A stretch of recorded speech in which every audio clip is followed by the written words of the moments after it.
This history spiel is going to take until your 1 o'clock hard stop. All right. So we can come back in the afternoon to finish recording. Exactly. Or I'm sorry, in the evening, really. Yeah, do it tomorrow.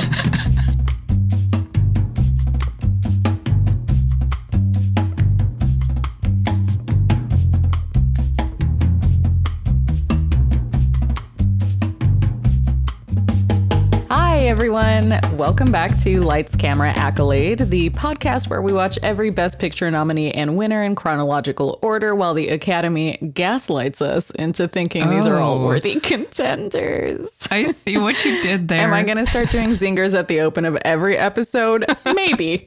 We'll see how long I can make relevant references, but I might leave the zingers to you, though, honestly. I feel like all of your summaries of movies end up having pretty good ones, so I was just really proud of this one and the last one. No, that one's good. You should be proud of it.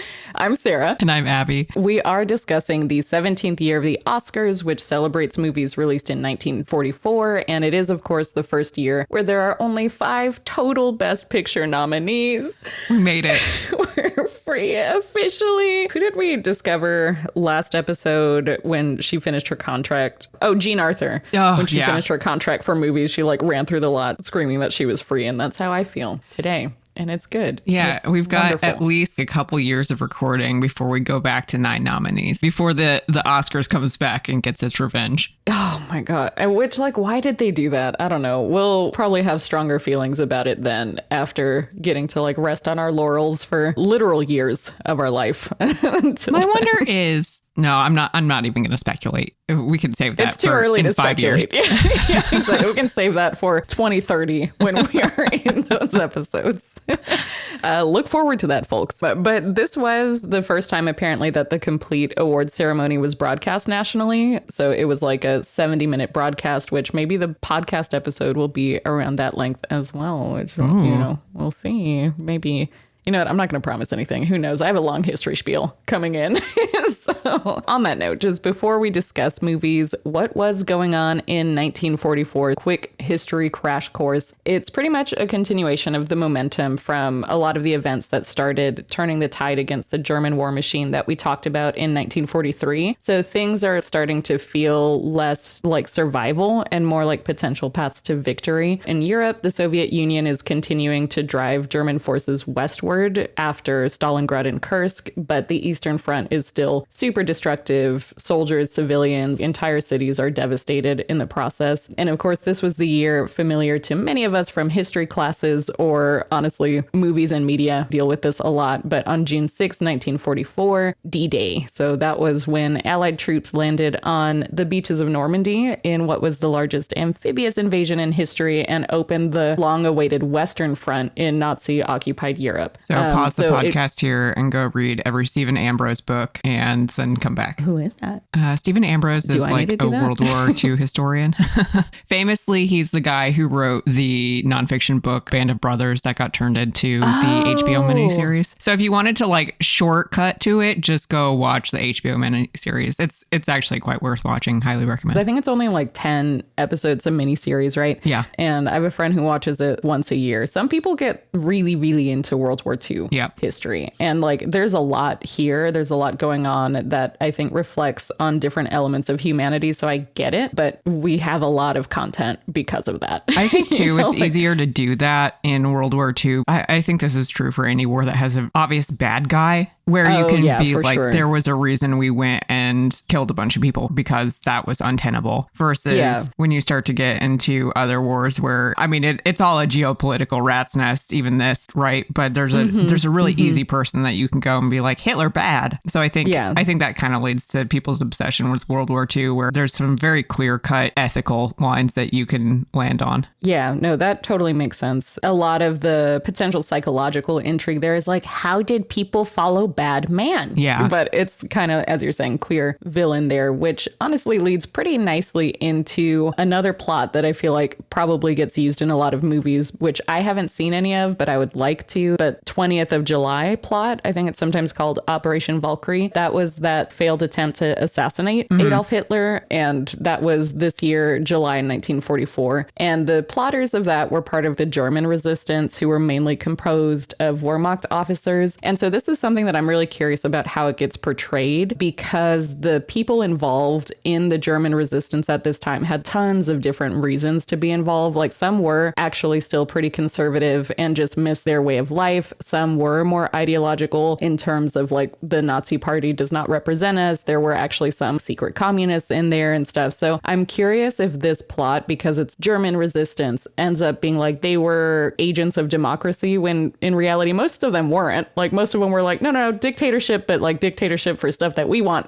not the stuff that the Nazi party's doing. Yeah, I think there's a Tom Cruise movie that dramatizes that. I haven't seen it myself, but I think it exists. Yeah, I saw like the poster for it when I was researching this. He's got like an eye patch on it. Yeah, exactly. So I'm assuming that he plays the mastermind of the conspiracy, who is one of those people who is ideologically opposed to Hitler. So is also another one of those figures, kind of like what you were talking about, where it's easy to be like, oh, see, this was actually more or less a pretty good person who was fighting against bad people. So I would assume a lot of the dramatization focuses on people like him and him specifically, instead of the people who are mad that they didn't get the respect or recognition that they deserved, But yeah, so Klaus von Stauffenberg, I think that was his name. And they'd had other plots, like at least 5 times in between 1943 and this year, to try to assassinate Hitler. But the Gestapo were starting to close in on a lot of the plotters. So this was their final attempt. He personally took a briefcase that had a block of plastic explosives to a conference that they were having. And according to the reports, that briefcase was actually placed next to Hitler. So everything seemed like it was going to go well. But then at the last minute, some dude moved it unwittingly behind a table leg. I'm assuming because he was just like, well, this is a weird spot for a briefcase, and moved it. And so inadvertently saved Hitler's life. So the bomb did detonate and it killed that guy and 2 other people, but Hitler only had minor injuries. But it took time, obviously, at this point to find out whether or not it was successful. So the second part of that plan was a coup attempt, because they were like, okay, everything's going to be in disarray, and if Hitler's killed, this is our moment to strike. So they went through with their coup attempt, but then that also failed, and it was like, Hitler's not dead. And so there was like a huge purge of the Wehrmacht. So it was a nice try, but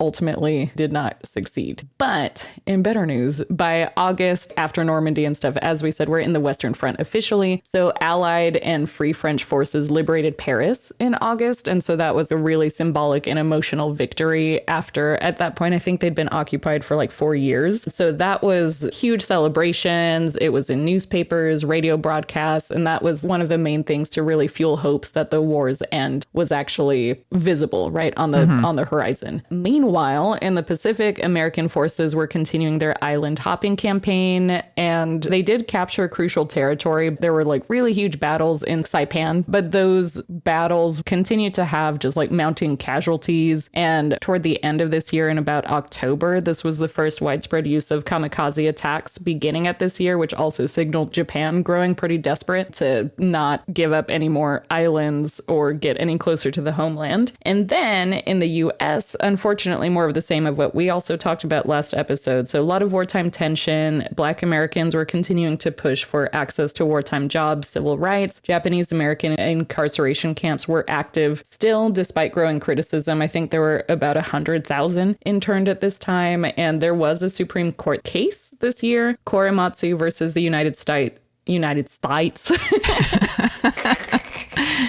Let's try that again. Korematsu versus the United States, where the Supreme Court upheld the constitutionality of internment. So kind of a reminder to all of us that the Supreme Court has made a lot of trash decisions throughout history. It's not a recent almost like that thing needs to be like revamped somehow. Like someone needs to rethink that whole situation. Yeah. And then I guess one good thing, FDR, at this point, he did sign the GI Bill into law. I guess arguably a good thing, because in this case it was, and in all cases, right, it seeks to actually reward wartime veterans. So it expands access and financial assistance to like education, home ownership for returning veterans. So that will ultimately transform post-war America. And it was inspired by the struggles that a lot of World War I veterans faced economically after returning home, where they just kind of got super screwed. So I guess I say arguably a good thing, because I feel like that has since been warped into like a reason to be in the military. Yeah, and that's why you now have people who are like army recruiters at your college to say, we're going to pay for your college. Yep. And if you're poor, this is a great way to stop being poor. Yep, exactly. So at the time, it was like, yeah, this is kind of the least we can do. And then now it's also, like recruiting tactic. I'm trying to remember. I know the GI Bill had all sorts of like first homeowner stuff, right? Yeah. Like when you came back, it was way easier for a GI to get a homeowner loan or purchase a piece of property. I would be shocked if that was still effective today, given the stagnant wages for armed forces members and how insanely expensive housing is. There's no way it's as effective as it used to be, which like, if you can't even manage to do that, then what are we doing here? I know. Part of my understanding is I think this specific bill was through 1955, and then subsequent GI bills have essentially copied and pasted and edited for like new generation of GIs, new wars, new battles. And it seems like at least that a lot of the quote unquote perks of those things have been either whittled away or hidden under so much red tape. You only qualify under very specific circumstances, right? So I think it is something that has devolved over time, probably, while becoming also just more central to our current state of the war machine and stuff. So very sad. But again, at the time, like, okay, that's at least something. Oh yeah. Also found out that FDR was reelected for a 4th term this November. Like I knew he served 3, but I didn't know he served part of a 4th. Like that's looked up crazy. Like when term limits happened, because like I knew that it was later, but I just didn't have a good concept of when that was. And the fact that it happened in the 60s is mind boggling to me. Yeah, insane. Things move slowly sometimes, but at least they're in place now, right? I was going to say something, but I don't need to put that out into the universe. So yeah, let's knock on wood. Let's all think wonderful, beautiful thoughts while I continue my World War II history spiel. But yeah, so overall, 1944, people are starting to feel like an Allied victory is pretty guaranteed. But there was, in December of that year, Germany launched one final massive counterattack, which was the Battle of the Bulge, which is a battle name that had high school students giggling decades later. Like, this is all I remember. But it actually was incredibly somber. Like, it was a surprise offensive, so it became the deadliest battle fought by American forces during the war, because obviously we joined late. We weren't in the war for as long as others, but kind of a grim reminder that like you cannot rest easy near the finish line. But shifting focus to Hollywood, so movies pretty much I feel like they're reflecting the changing mood of the country. There's wartime musicals and nostalgic dramas, which is comfort, idealistic visions of home, but we are starting to get darker films that are helping define film noir, touch on that cynicism, moral ambiguity, anxieties, and tensions that are lurking beneath the surface. And we touched on this before, but, a lot of Hollywood stars and directors are involved in the war effort at this time, not just selling war bonds or entertaining troops, but serving with the actual military. Like Jimmy Stewart at this point was a B-24 squadron commander flying combat missions over Europe. I think he was, out of the actors and stuff, was the highest ranked anyone in the military. Henry Fonda was in the Navy in the Pacific, and Tyrone Power, with his beautiful eyelashes, completed Marine Corps flight training. Clark Gable did some overseas missions, mostly for recruitment. And we, of course, mentioned a couple of episodes ago, Frank Capra, John Ford, John Huston, William Wyler, and George Stevens were all part of military photographic units, propaganda, documentary stuff, but specifically found out that George Stevens was apparently filming the D-Day landings as they unfolded. Oh, wow. So, yeah, pretty wild. This is Alice Adams, director of Alice Adams, is out here filming D-Day. But yeah, if you ever watch actual World War II footage and think that it looks a lot like the movies, there might be a reason for that sometimes, because we have very qualified directors out there. But maybe we can blame some of the highs and lows of certain nominees on the fact that a number of our favorite directors are currently busy. That's my working theory. That is my working theory. Maybe, is that why they cut down the nominees from 9 to That is 5? Also my working theory. And I literally have, which that I'm okay with, but I literally have been going through each Academy Awards Wikipedia page to look at the directors for the nominees to be like, when do we get some of the good ones back? So yeah, that's what I think. But that ends my very World War II centric 1944 history spiel. Oh, but I do also want to call out that the music in this era is honestly really great, really easy listens, a lot of like kind kind of swing crooners, big band. I'll Be Seeing You is a shout out that obviously that's a really famous song, and most of the famous versions come from this year. Bing Crosby is also huge at this time in general, and his songs are in all of the top 1944 songs, but I'm pretty sure he's in the Best Picture winner this year. Yeah, I think he is. I'm assuming that's a musical. Yeah, I don't know. But I guess we'll find What if he doesn't sing at all? I feel like there's no way. Ain't no way. We'll put money on Bing Crosby singing in the winner of this year. But drum roll, please, because we do have our second segment. So reincarnation roulette. So we get to review some of the notable people who died and were born this year to help history feel connected. So first on the deaths in 1944, we are starting really somber. So sorry to just be dragging the mood down a lot, but that's what I do here. So sorry. But the first one that I do want to talk about, and surprisingly, it was the first listed, and I feel like I just have to mention it to really drive home again how terrible race relations actually are in the U.S. at this time. It's not something just in the past, it is current. So George Stinney, he was a 14-year-old African-American boy who was wrongfully executed after being convicted for the murders of 2 white girls in South Carolina. As you can imagine, really unfair trial. The court-appointed counsel was completely useless. He didn't call witnesses, didn't cross-examine. So this was a huge deal at the time. Great. NAACP was really trying to ask for clemency, but the governor, who I'm going to name because we need to drag him from the grave, Olin D. Johnston, refused to grant clemency. So just kind of a big middle finger to everyone involved in that really frustrating, sad, and angering parts of our history that, again, they're ongoing. These things to varying degrees still happen, but it's certainly not something where it's like racism is solved. And it certainly was not at the time either.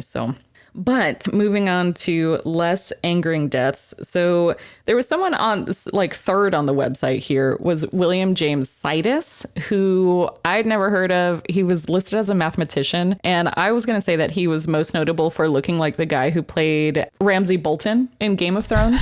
But then I was like, surely for him to be this high, he must be interesting in some way. So I read up a little bit on him, and he was basically a child prodigy who was accepted into Harvard at age 11.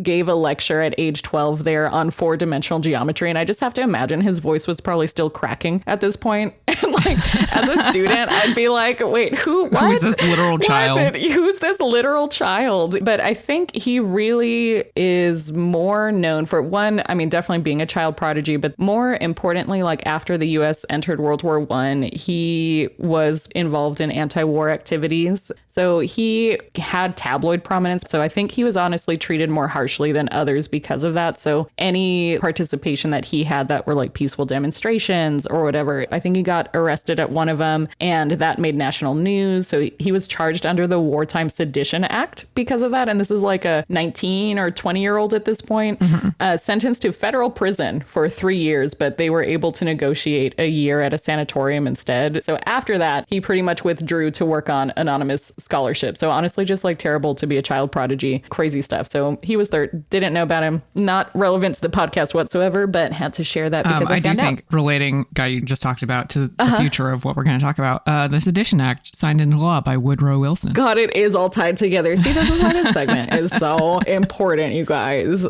And then Edward Munch, the painter of the Scream. Hopefully I'm saying that right. Munch. And then Antoine de Saint-Exupéry, the writer and illustrator of The Little Prince. He also died this year. R.I.P. Yeah, rest in peace, King. Found out that he may have had an affair with Charles Lindbergh's wife. And reminder that Charles Lindbergh supported the Nazi Party and tried to start an America First movement. So not to condone cheating, but if there is someone worth cheating on, it might be him. Is that the Charles Lindbergh of the Lindbergh baby? Yes, with the Lindbergh baby and the aviator Charles Lindbergh, who had aspirations to become president and was very much a America First kind of guy. Proto-MAGA, one might say. Yes, yeah, proto-MAGA for sure. And, loosely friends with people in the Nazi Party. So not saying that these connections exist, but they exist. And then also Glenn Miller, who I know from, the Glenn Miller band, big band conductor. For real, though? He died this year. Yes, for real. But he went missing. He was on a plane from England to France that went missing at the end of the year. So presumed dead, obviously dead by now in 2026. But yeah, never found him. Wait, he's just walked into the room. Oh my God. We've been looking for you everywhere, Glenn. He just took Play us a tune. That is crazy. I didn't know that he was like missing, presumed dead. So like the airplane probably fell out of the sky. Probably. But no one else in his band was on that plane, which now I'm suspicious. I feel like, did they put him on this fucking plane? To be like, look, we're so done with your shit, Glenn. But no, he was, I think there was like, his flights had gotten canceled and delayed, and he wanted to make it to France ASAP. And so he boarded a different plane and did other arrangements and stuff. So that's kind of how that shook out, which is very, very sad. Tragic. And then people relevant to film, Harry Langdon was a silent film star. Mildred Harris, also a silent film star, but we may remember her more as Charlie Chaplin's first wife. A reminder, she was 16 when he was 29. And apparently part of the reason for their divorce was that Chaplin, quote, felt that she was not his intellectual equal. Sir, she's 16. My guy. Oh my God. Okay, she probably went on to like marry someone else, like more age appropriate. She did, yeah. Oh, I'm sure. Yes. So, you know, good for her. But I was just like, oh my God, Charlie, you make it hard for me to like you, you know. And then Lupe Velez, we won't see her. She was a Mexican actress and singer who was, even though like she was pretty integrated in Hollywood and in a lot of Hollywood movies, obviously nothing that got nominated up to this point or anything. But she's kind of the one who popularized the image, or had popularized through her, the like fiery Latina trope, and had a lot of publicized relationships with like Clark Gable, Errol Flynn, Gary Cooper. So was always in the tabloids for fiery relationship stuff. But may they rest in peace until they are reborn into maybe some of the following people who were born in 1944. So, births, 1944. We have Diana Ross, famous singer, Danny DeVito, our king, Jerry Springer. We all know Jerry and what he did for culture.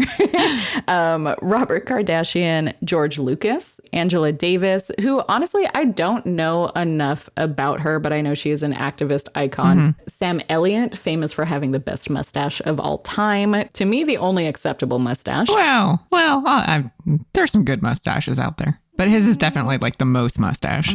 Debatable.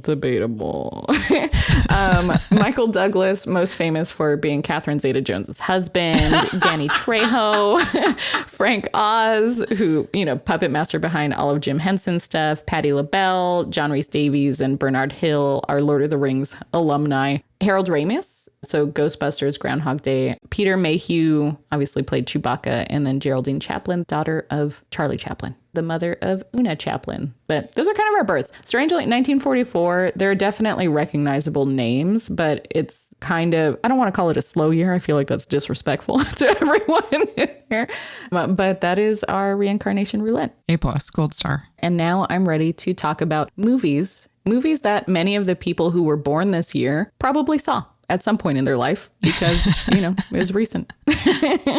All right. Are we ready to get into our extremely mixed bag? Yes, I am. So our first movie is Gaslight, which stars Ingrid Bergman as Paula, the orphan niece of a renowned and very brutally murdered opera soprano. While Paula initially has ambitions to have her own singing career, those plans are thrown aside in favor of a whirlwind romance with her accompanist, Gregory Anton. The two are married and eventually settle in London, having returned with Gregory's encouragement to the very home where Paula's aunt was murdered. There, apparently triggered by the oppressiveness of the house and a hereditary predisposition to insanity, Paula slowly finds herself descending into madness. At least, that's what Gregory, having engineered her every waking moment to trick his wife into doubting her own sanity, would have her believe. Paula may have left behind her ambitions for a career as a soprano, but is it possible that she's still following in her aunt's footsteps toward a gruesome end? Bum, bum, bum. Crazy that they had the audacity to give the whole movie away in the title. Just kidding. Obviously, this is where the terminology comes from. But as a modern viewer, you know, it does definitely be like, okay, well, sure, it somewhat detracts because I now know what. Although I feel like they don't particularly play it as very like mysterious. Yeah. I think for an earlier part of the movie, right, when things first start kind of escalating, they do. But yeah, it's never really played as, is she crazy or is she not crazy? It's definitely played for the audience to be like, look at this husband psychologically abusing his wife, and like whittling away Ingrid Bergman's because like by the time Joseph Cotton rolls in being his like American police officer in London, you know something fishy is going on by the time he shows up, right? So. Yeah, for sure. I did also, though, because, again, modern viewer, while watching this movie, I was like, I'm going to make 2 sequels, Gatekeep and Girlboss.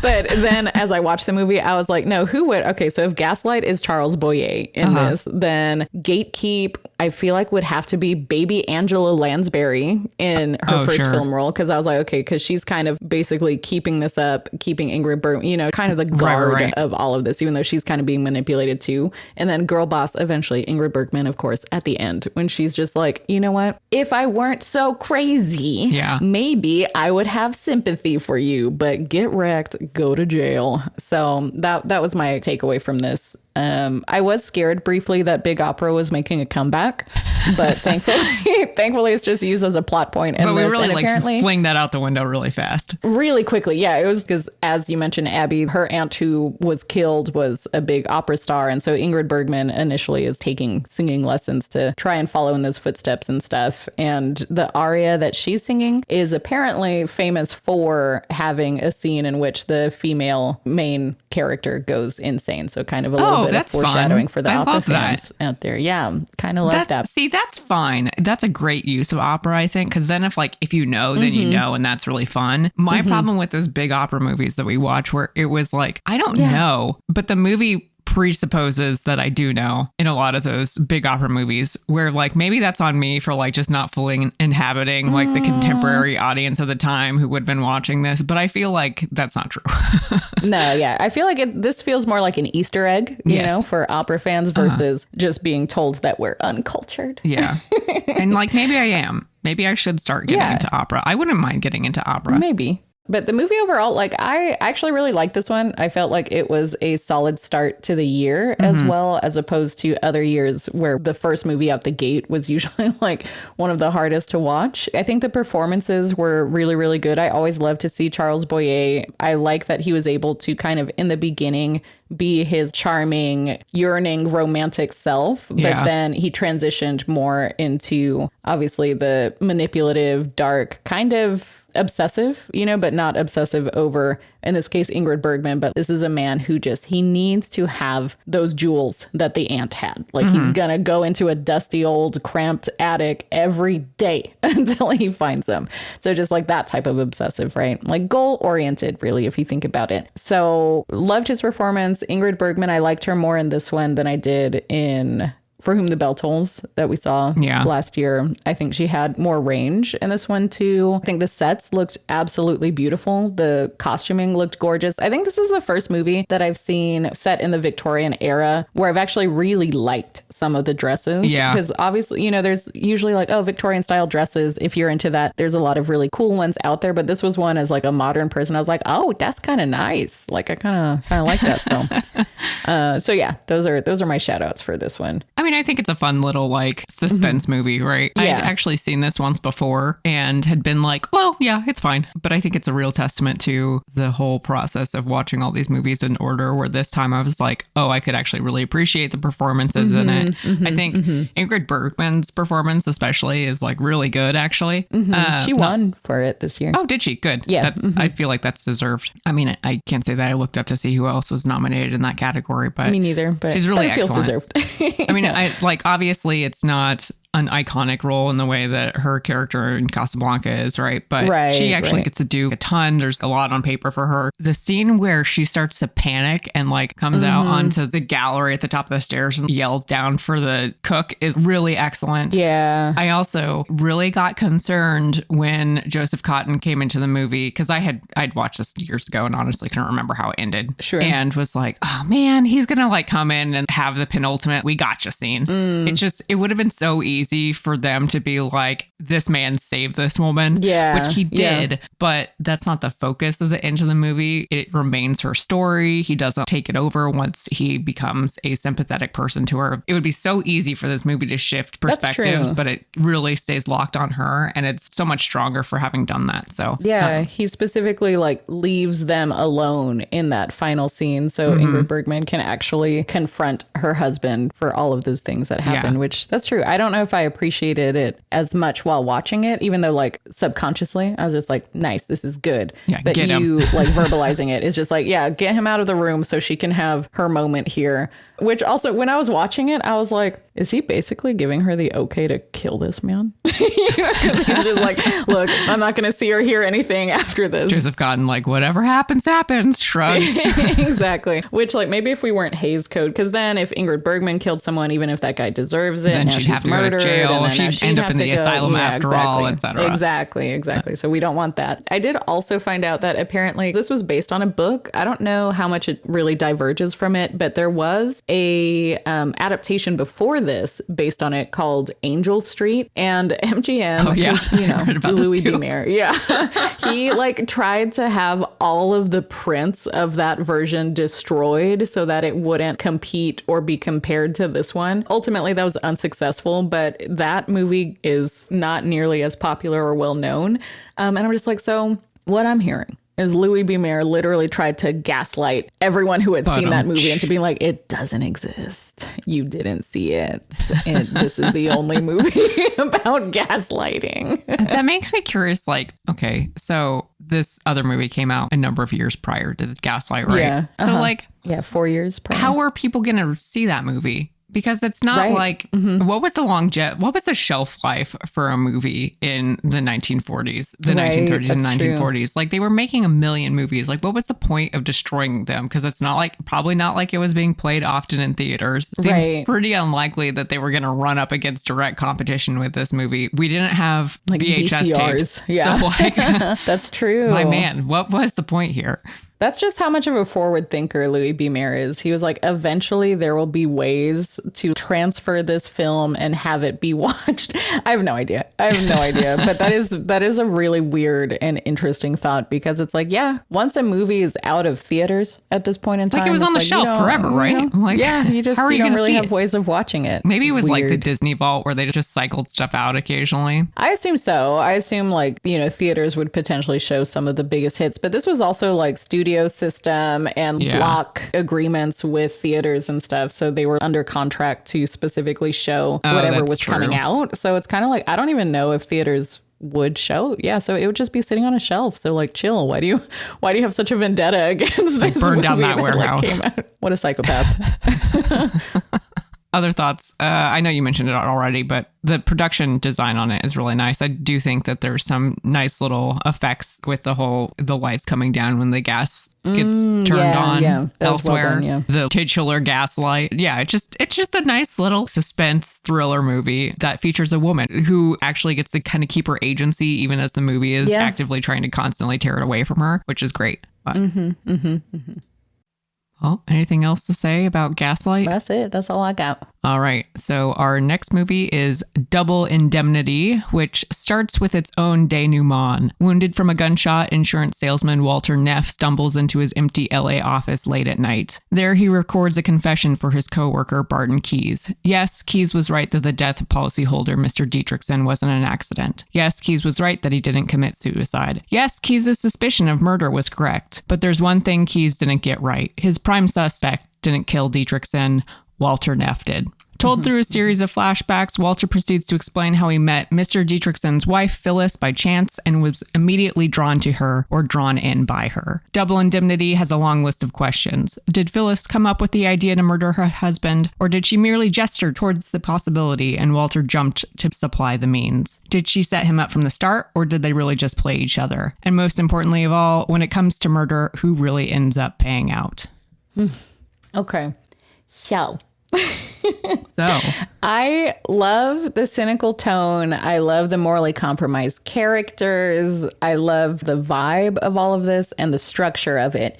However, and I don't know if I'm going to get hate for this, but Fred McMurray felt miscast to me. anytime he called Barbara Stanwyck as Phyllis, anytime he called her baby, I feel like there was like an unnatural pause and he felt uncomfortable saying it. It made it really hard for me to get fully into the movie. I loved his voiceover. Like I loved him as he was talking into the recorder to tell Edward G. Robinson Keyes all of this too. He was the best part of this movie to me. Absolutely. I loved him so much. And I, of course, love seeing Barbara Stanwyck again. I see what people are talking about when they compare her performance in Babyface to this, because I feel like she had less to work with here. I'm assuming because of Hays Code, it was treated as this is going to get punished. She is just kind of the almost like a Black Widow type of character, So there's just like something lacking there. I think part of the problem there is Stanwyck and McMurray have negative chemistry, really. Zero chemistry. But I blame that on Fred McMurray. Yeah. No, I think you're right. I'm not sure I would have jumped to that point, but now that you've said it, I'm like, yeah. Yeah, they have zero chemistry. And I think, again, Fred McMurray felt pretty unnatural in kind of the character that he was playing, which is, at the end of the day, kind of a horn dog. And I did have a note in here where I was just like, I feel like if Keyes were a woman, she would solve it so much faster. She'd be like, this dude, he doesn't think with his brain all the time, and this is a beautiful woman with the, I feel like those signs were there, right? But Keyes obviously is not looking at Walter Neff in the same way that we are. And I tried to be like, okay, well, he doesn't have to be a like Humphrey Bogart, Maltese Falcon sort of character, right? Because he's in insurance, right? He's an insurance salesman. So it works that he's not super suave, etc. But it's just, the chemistry wasn't there and it felt just awkward with him. So I don't know if with a different actor, if I would have been fully sold on the movie. I still really enjoyed it. Again, largely because of the narrative structure, the plot points going on, the intrigue. When the car didn't start, I was like, oh my God. But sweaty. It just felt a little off to me. And I know this is a beloved movie to the point where it almost feels a little bit like a satire because it gets spoofed so much. Sure. But still, I think pivotal movie, looked beautiful, appreciated a lot in this, and still had a good time. But I would have, if I could go back in time, I'd be like, not Fred McMurray, you guys. Yeah, no, I think that's very fair. I think that it is really fun to see so many of the hallmarks of noir in this movie, like in terms of the nonlinear structure, the narration that you already called out is really strong, has kind of that poetic language and kind of snappy cynicism in it. I think this movie it's written by Billy Wilder and Raymond Chandler. So Raymond Chandler wrote a ton of detective fiction like The Big Sleep and The Long Goodbye. Basically was like one of the foremost detective writers of the 30s up through the 50s even. I think even farther than that. I think he just kept writing detective fiction for 1,000 years. But yeah, so like iconic people behind this movie, and it clearly is setting so much of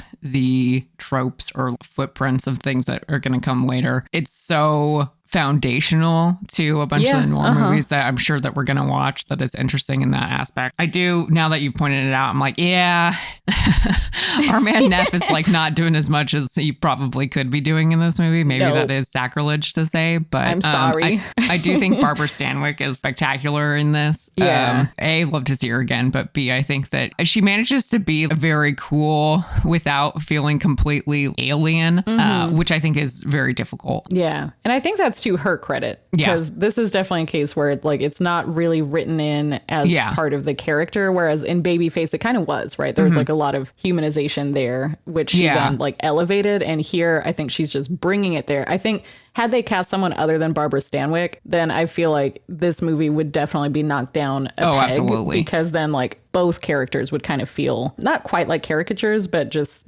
in that realm.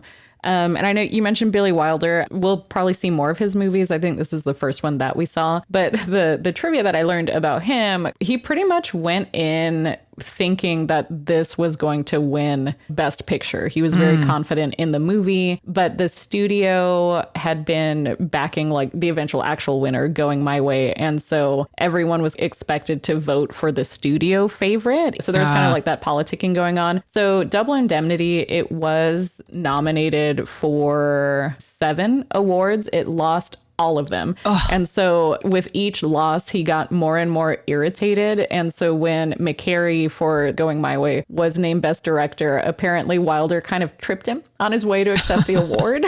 And after the ceremony, he yelled so everyone could hear him. And this is something that I'd come across before, but it didn't really mean anything to me at the time because I didn't know who Billy Wilder was. But he's the one who yelled, like, what the hell does the Academy Award mean, for God's sake? After all, Louise Rayner won it 2 times. Louise Rayner.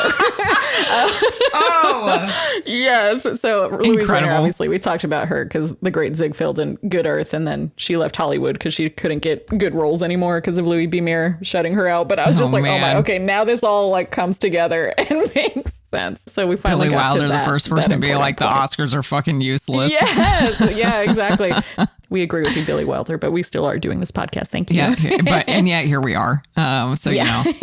I do think maybe something else we're talking about this movie is the level of cynicism in terms of our point of view characters, or the people who are driving this movie forward, who we spend the most time with, are scoundrels and murderers and adulterers. And those are the people who the movie is about, in a way that even the more cynical movies that we've watched for the Oscar stuff, like Maltese Falcon, where we've got Sam Spade as a very like cool character, is still ultimately like the good guy, where really this movie is kind of that 49th parallel of we're seeing this from the perspective of the people who we know are going to get some kind of comeuppance, because we know that from the very beginning that somehow Neff has been shot, right? So we know that he's getting his just desserts already in some way, shape, or form. Sure. But the difference here is, I don't know that, have we watched another movie that is from that perspective, but those characters are like so fundamentally American? The movies that I'm thinking of, and I don't think you were on the podcast yet at the time, are like The Racket. I don't remember if you were around for The Racket or the one. I missed The Racket. Yeah, so it's a little bit similar there, where there's a lot of cynicism between corrupt police force and city officials. And that was pre-code, right? So it has a little bit of that. So that ultimately is kind of what this reminds me of. It's like pre-code themes and characters, but within the confines of the Hays Code, where now we all know they're going to get their comeuppance, but how do you still make it interesting or compelling, or why do you care about what happens to them? So interesting call out there, but that would be the closest thing that I could compare it to. I would assume that it draws from that, but had to,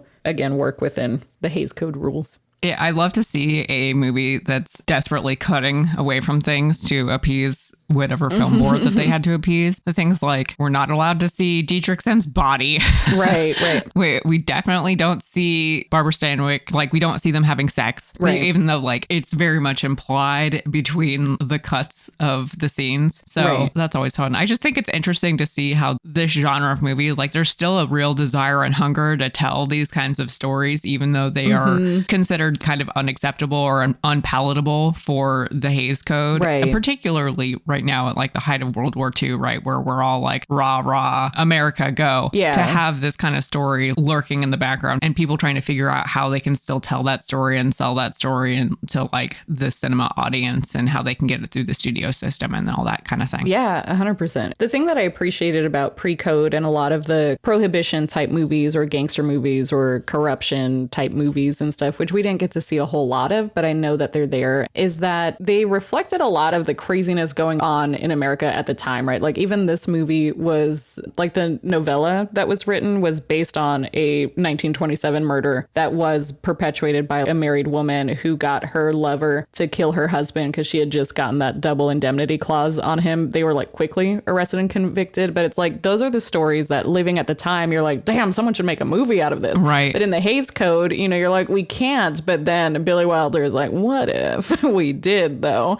Which I love. And then we start seeing that hopefully more and more, right? Of like, how can we still tell these stories that are hitting the front page of newspapers that there's like an actual hunger and interest in, but because of the decency rules and stuff, we can't tell it straightforwardly. which then has, you know, other ways to kind of be creative and still tell those stories. And then on that note too, I do think the role of Walter Neff, so there were a few people that it was offered to, like James Cagney being one of them, who I just love James Cagney. So I'm like, I wonder how he would have done it. Can't fully picture it, but I do love him. So I'm like, I bet he would have been better. Frederick March, also Spencer Tracy, which like, I don't know if I could see that personally. I don't know. Spencer Tracy was like a notorious womanizer. Notorious womanizer. I would actually really love to see Spencer Tracy in that role just to see like what happens. Himself. Yeah. And he is like, he's a good actor. I can't not think of Captains Courageous and Boys Town. I feel like we maybe got a bad cut of Spencer Tracy. Yeah. The Oscars really gave us his dopiest movies. Truly. Because I'm like, I liked him in Test Pilot, so I could kind of see some of it there. I don't know. Well, maybe we'll see more of him and I'll regret saying that in the episode.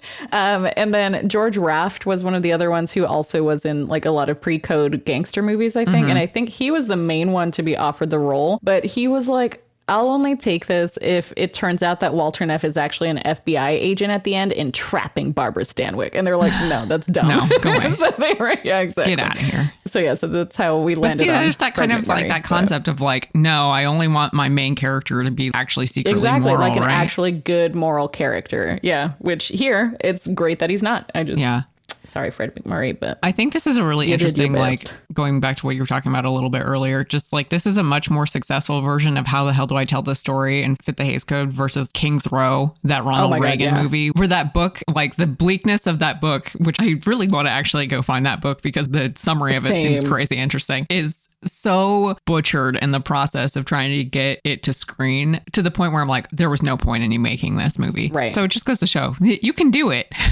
You just have to like bend over backwards. I don't think it's necessary. Right. The Hays Code shouldn't have existed, et cetera, et cetera. But yeah. But if you're going to find ways to tell these stories, which you absolutely should, then at least do it in a way that's interesting. So I don't have to watch Ronald Reagan. So stupid. But yeah, so that's all. I was kind of scared to talk about it because again, like I did like the movie. I just think Fred McMurray he didn't do it for me. I truly just love any movie that starts at the end. I find that really No, I know. I love really that. Great. Yeah. Especially given how some of these movies handle their timeline.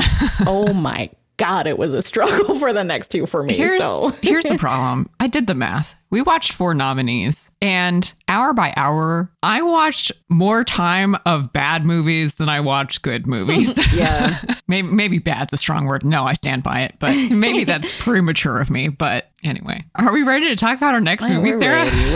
We're ready. All right. Our next movie is Since You Went Away, which is the story of a family's experience at home during World War II. Starring Claudette Colbert as matriarch Anne Hilton, who is living with her 2 teenage daughters, Jane and Bridget, near a military base. The family finds themselves faced with various challenges as they try to cope with their changed circumstances and do their best to support the war effort from home. Nominally about the effects of war on ordinary people, Since You Went Away is something of a Miss Miniver crossed with Little Women. People fall in love, hearts are broken, low-stakes domestic politics, such as which neighbors you adore and which ones you detest, are shaken or affirmed according to the demands of the fighting front. Young men die, young women grieve, grandfathers outlive their grandchildren, etc. It's all very gee-shucks bittersweet for 3 hours long. Also, Shirley Temple is there, but I'll be damned if I could tell you what her character arc is supposed to be. Oh my God, these 3 hours were so long.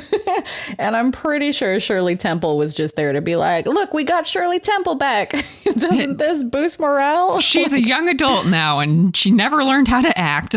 No, but they sure did make sure to put her, as she got introduced, right in front of a picture of her child self on the mantle to be like, look, you remember Shirley, look, she's growing up. That's rough. You know, I mean, I want to even say that it's nice to see Claudette Colbert, who was in It Happened One Night, Cleopatra. There we go. I was stalling on Maurice It Happened One Night movie, Smiling Lieutenant. Because she's the violinist in the one where is it Smiling Lieutenant? Yeah, I think so. Okay, so love Claudette Colbert. She had some strong years, but yeah. But like, Her character in this is so a nothing burger character. The most charming scene in the movie to me is when, oh God, I'm going to have to look up the names of these characters because I'll be honest, this movie slid off my brain like water off cellophane. Look at the cast and send it to me because this one, for some reason, normally I put the block of actors and their character names, but I apparently missed it for this movie. All right, I'm putting it in the chat as we speak. Cut all of this. Yeah. So I want to say again, nice to see her, but her character is such a nothing character. I think that the best scene of the movie for me, like the thing that actually made me laugh out loud and go, oh, maybe this movie will be funny, only to be disappointed, is when Joseph Cotton's character, Tony, comes. I think he worked in the advertising business with Anne's husband before, the war or whatever.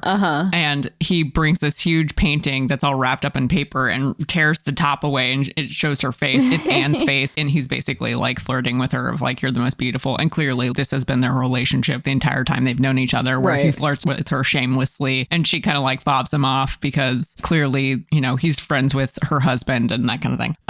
And they're all like fawning over how great the painting is of her face. And then he rips off the rest of the paper and it's a pinup that he's like, he used her face for reference on this sexy woman pulling up her skirt to show her like foundational underwear, right?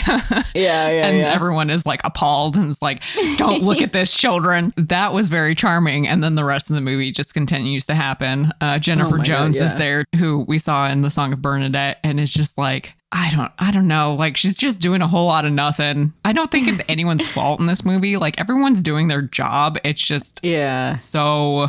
None of the actor's fault. First with Claudette Colbert, I was excited to see her again. And then this role was just so nothing and so disappointing. She's still a great actress. I did find out that initially she didn't want to take the role because she didn't want to play a woman who has teenage children. They offered her $150,000 and she was like, all right, cool.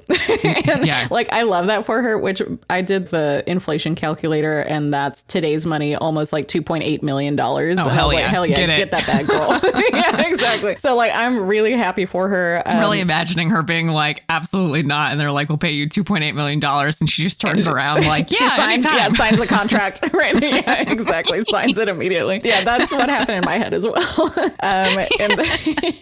And then Hattie McDaniel looking fly as hell for a lot of this movie when she comes back. Yeah. A lot of her dresses are incredible. It's a real shame that Hattie McDaniel is playing like, the Hattie McDaniel role. Yep. Especially because like it also follows the same sort of like there was that little story arc in not even arc, but story side note in Blossoms in the Dust, which I don't know why I remember that movie so well because it was such a nothing movie. But it's like, I'm going to come back and live with you and work for nothing. Yes, exactly. Like, so I was just like, oh my God, they're doing this sort of thing again. Like, I guess if...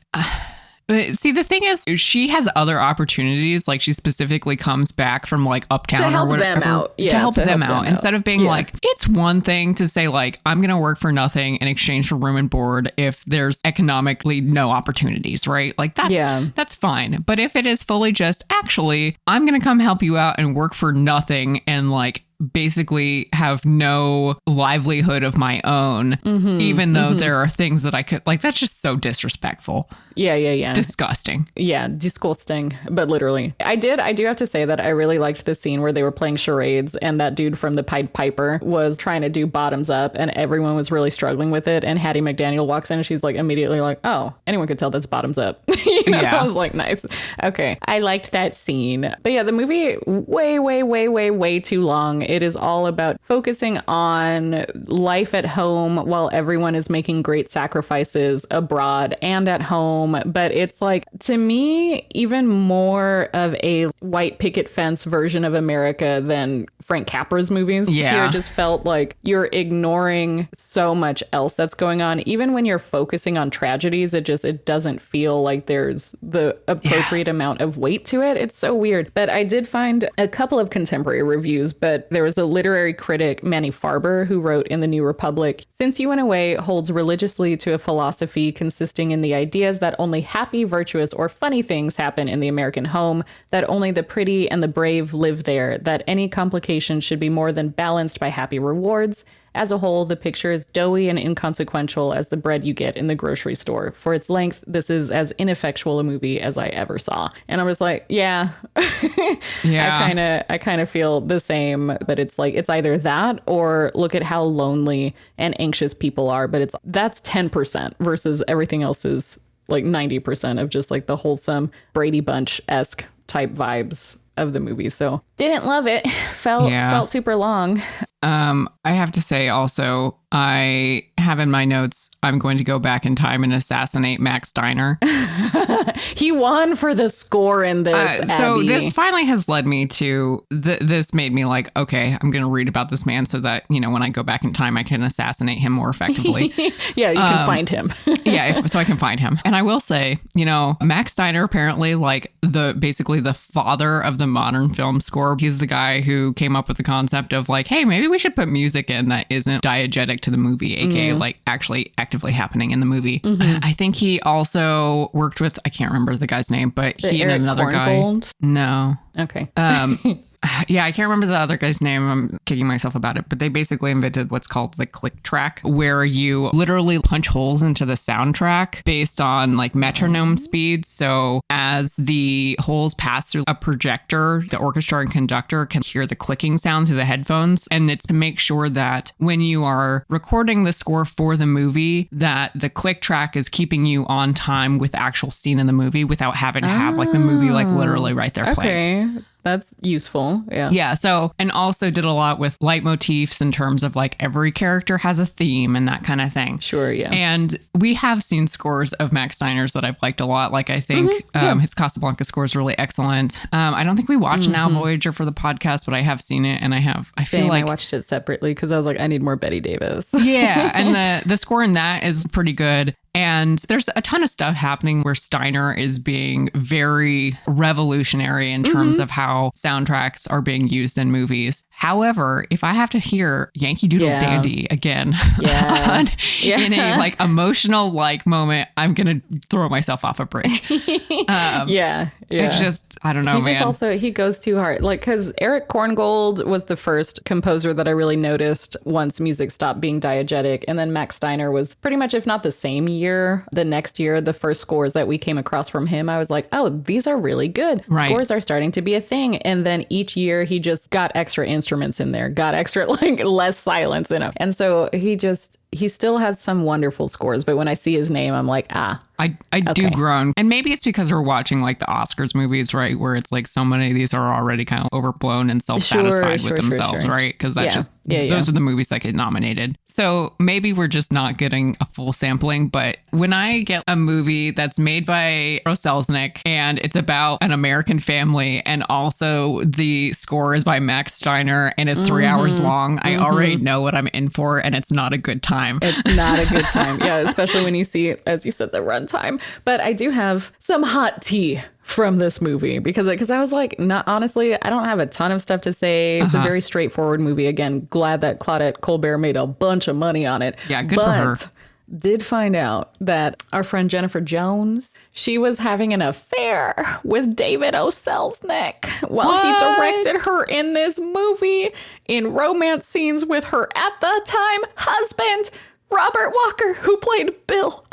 Oh, no. And I was like, oh my God, that must have been messy. A nightmare. It's so messy. And they would sometimes have to do multiple takes for the romance scenes. And this was also like, this affair was kind of widely known at this time. So it wasn't even like Bill was in the dark. It's like, no, he and Jennifer Jones are basically on the brink of divorce. And they're now both in a movie playing these young, idealistic, loving couple. Like first love, tragic.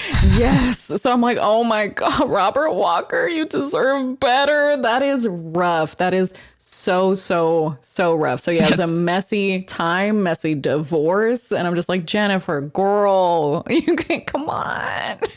That's crazy. That's crazy work. Yes, literally. And I'm just like, because I know David O. Selznick, this was one that he actually directed, not only producing, I think he also produced it. I'm like, who did the casting who did the casting on this? Because he knew Jennifer Jones already from the movie we watched, The Life of Bernadette. Yeah. Song of Bernadette. Yeah. I think he produced that one. So he knew her. So who knows when, this romance started or anything. But I was like, how do you was approve it psychological warfare? Literally, I'm just like, this man is dark. He gave us one of the most oh, look, beautiful Christmas miracle movies, very idealistic, etc. But on the interior, he was a psychopath. He was absolutely crazy. So yeah, just had to share that tea because I was like, oh my God, that might be the messiest filming story that we've come across. That's crazy. This point in the podcast. It's so crazy. It's unhinged. It's literally unhinged. So yeah, just sharing that, which was the most interesting part of my experience, either watching or looking into this movie. Was running across that little tidbit.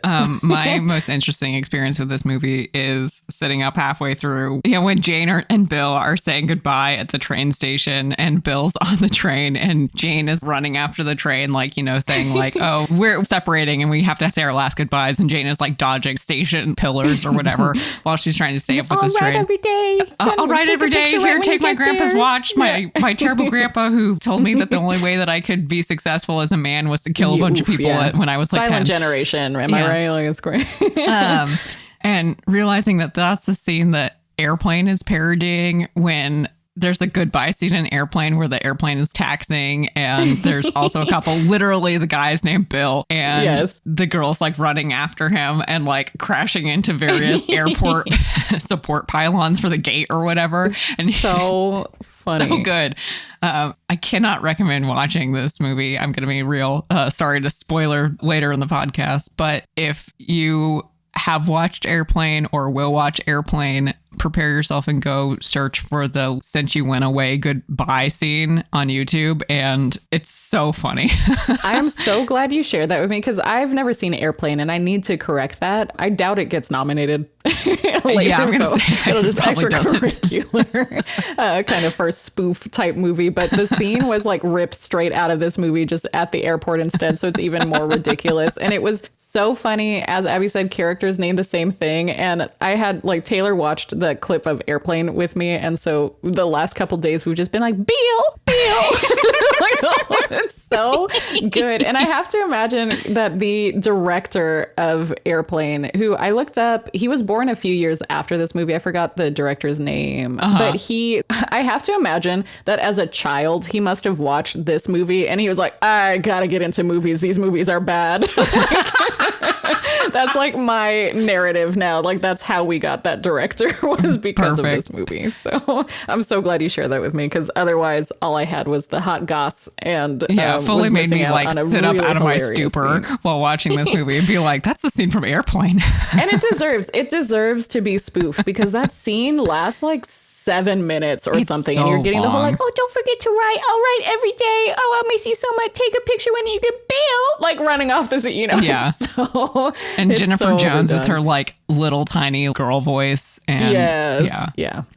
So good call out there. Wonderful. The only other thing I want to call out is I don't know for sure, but a lot of the dancing at the USO club looks very much like they sent some guys with cameras to a USO club. That's a good call out because they also filmed it in a way where I was like, oh, these must be some people might be making cameos who are well known for doing those tours because as they stepped off the plane and stuff, each one had a little line to say about something. I was like, oh, I bet people in 1944 knew who these people were. Yeah, that wouldn't surprise me. But yeah, I think there's just something about the quality of some of the dancing shots where I'm like, I bet they sent people there because the film quality is way different. It's not lit the same way. It feels very much like they sent some people with a camera to one of the dance halls and caught some cool dancing. So that's cool to see because it is very dynamic swing dancing, throwing girls around and that kind of thing, which is cool. Yeah, the dancing choreography on that was actually pretty fun. It reminded me of the dance scene in Grease, because they're doing some of that, really just tossing people around here. But I also really liked I'm going to call it the cinematographer, I think Stanley Cortez. I don't know if we've seen any of his work, but there were some shots in this and some scenes that the way that light played with shadow and you'd have these really long shadows in a lot of scenes looked really gorgeous. This movie didn't deserve that, but they were at least nice to see. Yeah, no, I agree. It's just, it's a shame this movie's 3 hours long and can't get over itself. And I don't know. It's just, I know. It's not good. And honestly, I'm going to blame, because I don't know if you noticed, but David O. Selznick's name was all over this. I think he did the screenwriting. He did the directing. Yeah, I think by the time his third credit came up, I actively groaned. So exactly. I think he had too much power in this, and it could have been like half as long and maybe would have been an okay watch. But yeah.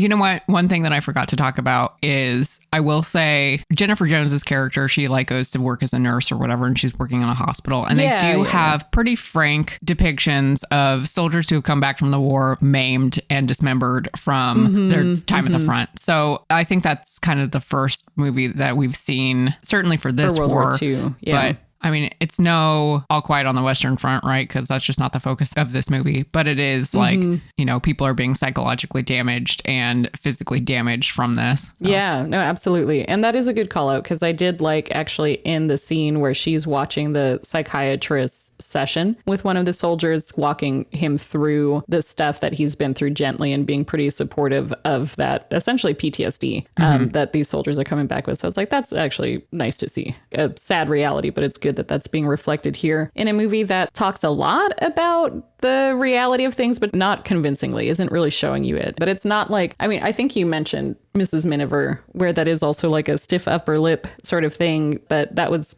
definitely more convincing than Since You Went Away. And the stakes are different, right? Because like Mrs. Miniver is actively being bombed in the Blitz. Versus it's really great that you can talk about all these ethical Americana, like mores and values, but you're so far removed from the war that the only thing that is happening to you is, I mean, it's admittedly like it's traumatizing to go send people away to die. Yeah. But it's not like you're actively being bombed. Right. So I don't know. It's just this weird, like, we have the luxury of telling this story because we're so far removed from that conflict in the United States that this is the story that we can tell, and we can spend 3 hours doing it and like really like harping on, you're what America is to me. This pure idealism. So I don't know. Yeah. Anyway. Yeah. Well, are we ready to move on to our next extremely long movie? Oh my God. Yeah, let's do it. All right. So Wilson is a 2.5-hour biographical film about arguably one of history's worst American presidents, Woodrow Wilson. A snooze fest utterly lacking in a point of view, Wilson recounts the would-be president's rise from Princeton University president to governor of New Jersey to president of the United States. With dubious accuracy, it details his attempts to keep the U.S. out of World War I, his ultimate folding to pressure, and eventually his doomed efforts to establish a lasting peace. Made prior to a cultural re-examining of the efficacy of Woodrow's presidency, Wilson, produced during the height of World War II, attempts to bestow the man at its center with a kind of paternalistic yet heroic foresight. If only we'd listened to this brave man who refused to compromise absolutely anything when negotiating the League of Nations terms post-World War I, then maybe our boys wouldn't be getting murdered in Europe right now. I hated this movie. So long, and it's all just Woodrow Wilson glazing from start to finish. As you said, a lot of like self-satisfied looking back at this paternalistic figure at this point in time, being like, if only we'd listened to him. This was the best president we've ever had ever. And he was so good. And like, it's, I'm not gonna lie, I fell asleep 4 times watching this movie, which is the previous record holder for Lives of the Bengal Lancer was the other one for that. And this one, literally, I had just woken up from a nap and I was like, okay, I'm gonna finish this movie because I had fallen asleep halfway through the day before and I was like, hey, time to finish it. And then within 30 minutes, I fell asleep again and was like, this is such a rough watch. So great sleep aid if you're having insomnia. Incredible sleep aid. Yeah.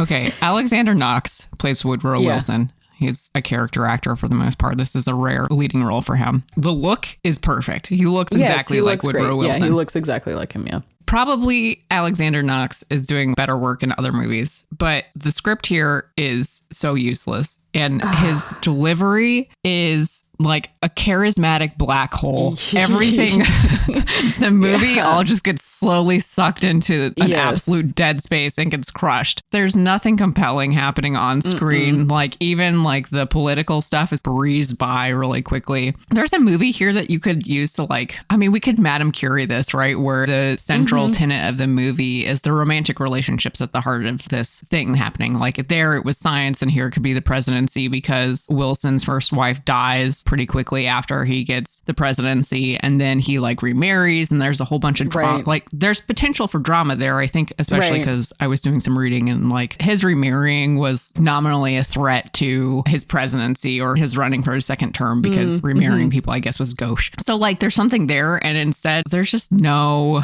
I don't know who this movie's point of view is from. I don't know why we care about Woodrow Wilson. To me, the most interesting part of this movie was the fact that they specifically spend so much time calling out how America is built on its people and that kind of thing. And they specifically have a scene where they rock up to the White House and one of his daughters reads about the emancipation of slavery on a plaque on the fireplace and is like really admiring. And meanwhile, Woodrow Wilson is standing there like T-posing in the background. But the movie never like talks about the fact that he was notoriously racist and like basically built up the second KKK and also re-implemented segregation and like federal hiring practices. No, they totally glossed over. They didn't even like, they didn't even glance that direction.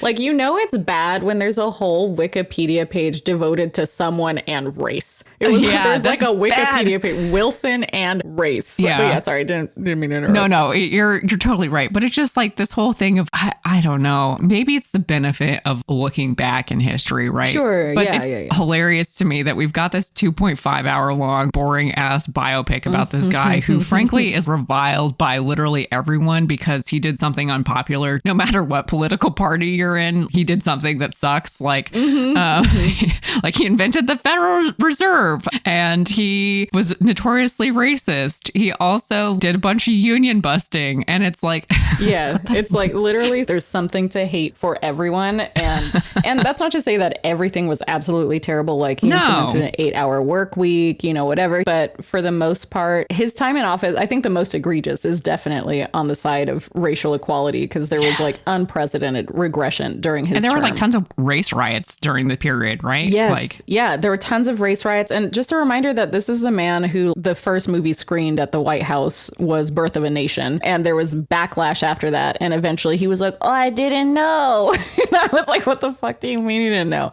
He was an apologist for slavery, promoter of lost cause mythology. He did eventually speak against lynching, but one, the lowest of low bars. And two, just as a reminder, like he was literally raised in the American South by parents who supported the Confederacy and slavery, like were literally part of the Confederacy in the war. So I felt like the other thing I was picking up on in this movie was that they do a lot of Abraham Lincoln glazing in this, where he's like looking to him for guidance or inspiration and stuff to do things during difficult times. And I think that that's a literal intentional choice by the movie makers to be like, we're gonna just focus on the president who was good for slavery and race relations and stuff to make it seem like Woodrow Wilson was on the right side of those issues. Just conveniently paste Lincoln over all of Woodrow Wilson's atrocities.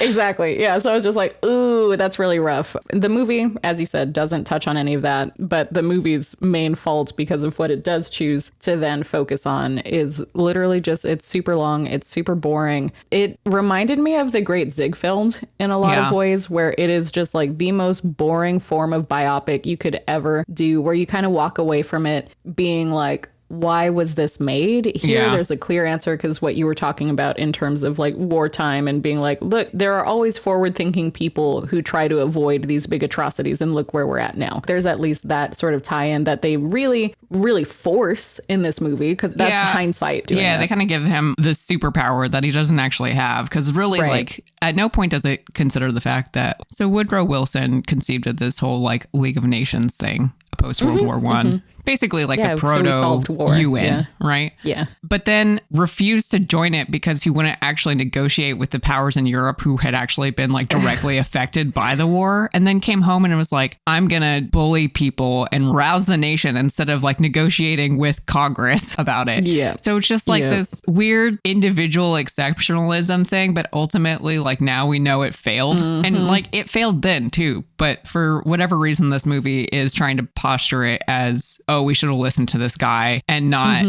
this guy could have done so much better, and instead he was just kind of a jackass, right? Like, I don't know, man.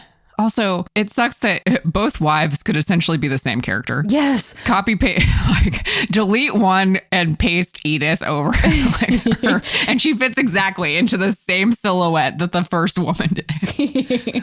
Oh my God. And also his first wife, what was her name? Anne or something like that. I don't even know. Ellen, literally on her deathbed being like, be sure your dad marries again because he needs a wife. Yeah. And then enter Edith immediately. Also a real problem that Edith looks to be the age of his daughters because they made it really hard to like tell them apart. I'm like, is he talking to his wife now or is he talking to one of his daughters?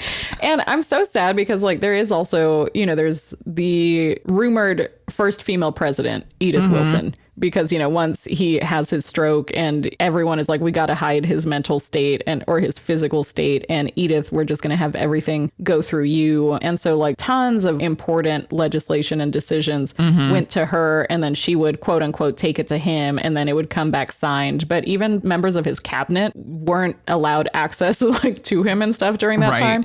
So the literal last 10 minutes of this movie is where things could have gotten really interesting. But instead, they just kind of like super skip to the end of, his presidency and stuff. And they have a very specific scene where they're trying to like undo those rumors, or a specific line of dialogue where Edith is like, oh, Woodrow, I never made one decision without your knowledge and consent. And they laugh about it as if it's like absurd to think otherwise. And I'm just like, nah, man, this woman was the one like actually making stuff. And that's the movie that I want to see instead of just this weird sort of movie. I did like all of the documentary type footage that they showed, though. There were like a lot of montages here where you just kind of get these glimpses of various elements of largely wartime American life and stuff. That was kind of cool. I don't know, just gave me a real flashback to Disraeli, everything about this movie. Yeah, I feel like this is Disraeli and the Great Ziegfeld combined. But yeah, Disraeli. I'm gonna be honest, I think I'd rather rewatch Disraeli than this movie.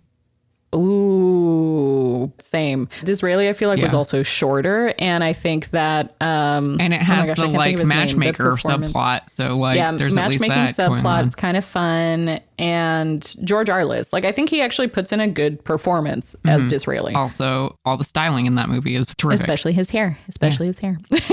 No, my favorite part about this movie is that all of the trivia facts that I have are about how boring and unpopular this movie was for everyone.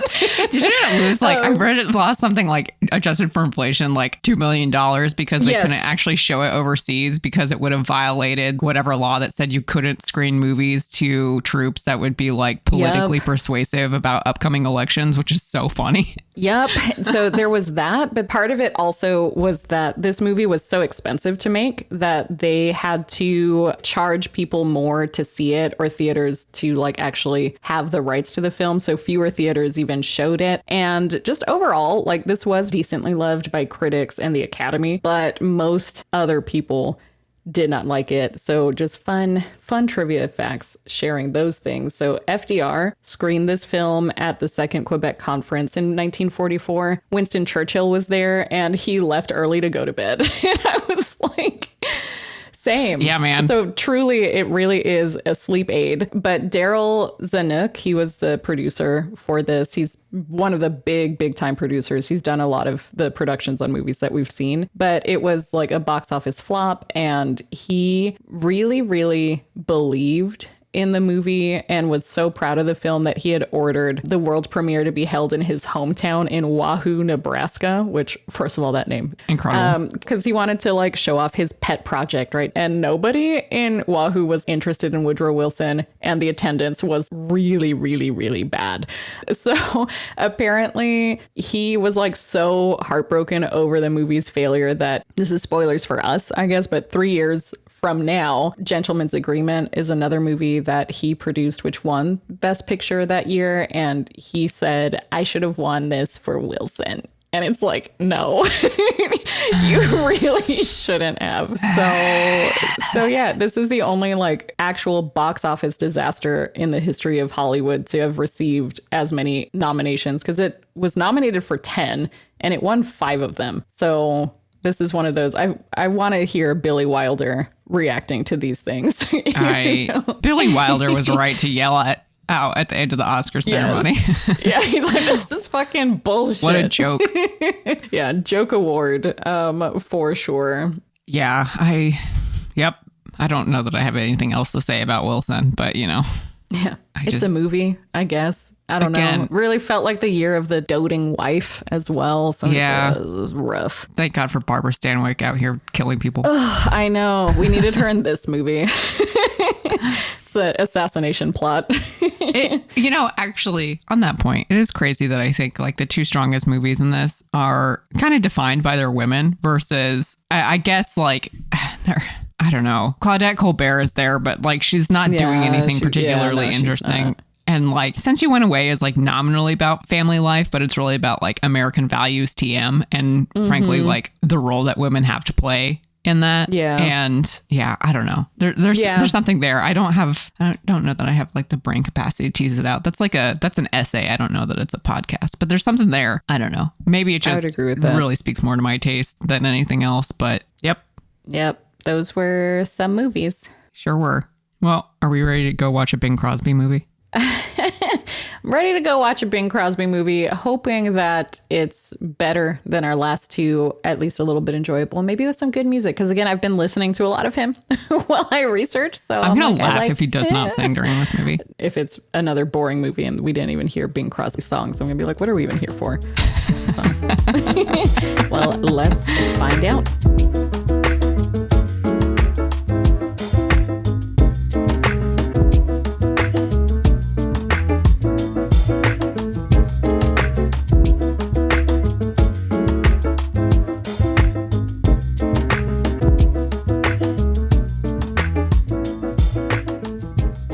Welcome back, everybody. So we just watched Going My Way.